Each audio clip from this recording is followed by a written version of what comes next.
Sebab itu gunakan anjuran susastra sebagai pedoman bagi perbuatanmu, apa yang mesti kau lakukan dan apa yang mesti kau hindari. Demikian dengan panduan susastra, berkaryalah di dunia ini.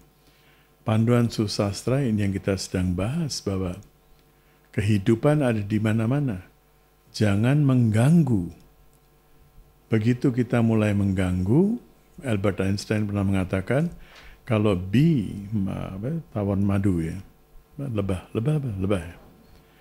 Kalau dia aja hilang, itu bisa membawakan bencana yang luar biasa karena begitu banyak di dalam siklus itu yang akan hilang. Mata rantai kehidupan akan terpecah, terputuskan dan sekarang kita melihat itu sudah mulai hilang.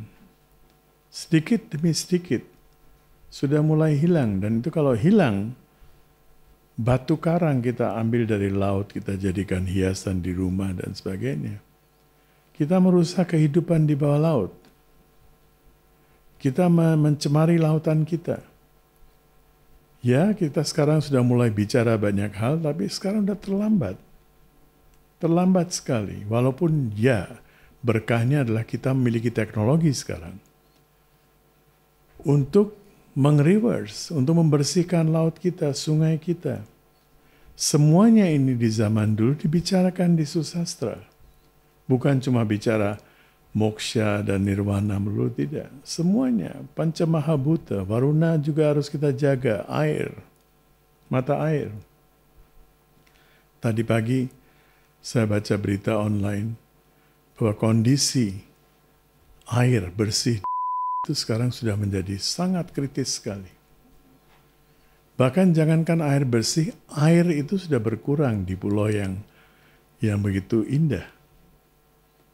Dan kita bisa rasakan kemarin-kemarin cuma 1-2 bulan hujannya tertunda, itu air sudah mulai kering di depan kita, sudah mulai kering, nggak ada air. Di tempat kita masih oke karena ada jalur subaknya ya.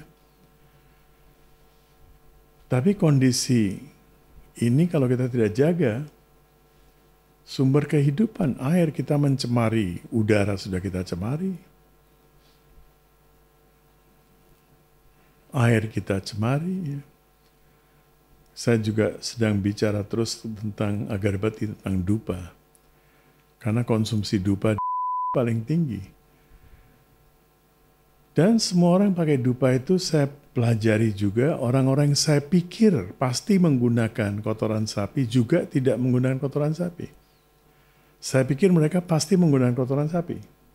Karena punya sapi, punya kandang sapi, mereka juga menghormati sapi, terus kotoran dikemanakan. Tapi karena tidak mau susah karena harus hand roll dan sebagainya.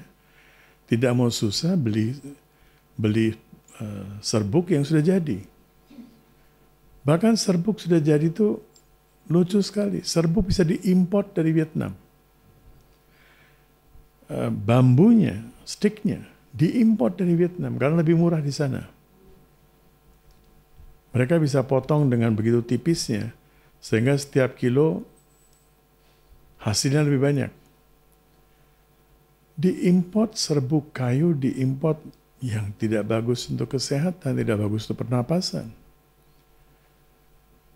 Jadi sebetulnya ini adalah satu peluang dharmik yang luar biasa. Kalau kita bisa somehow, produksi ini bisa ditingkatkan. Dan mau nggak mau kita harus promosikan.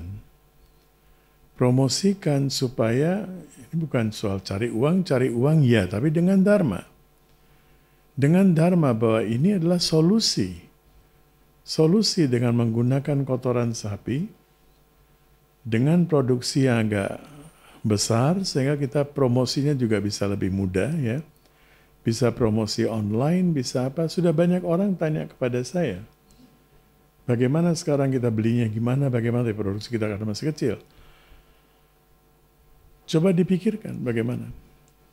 Demikian kita mengakhiri percakapan ke-16.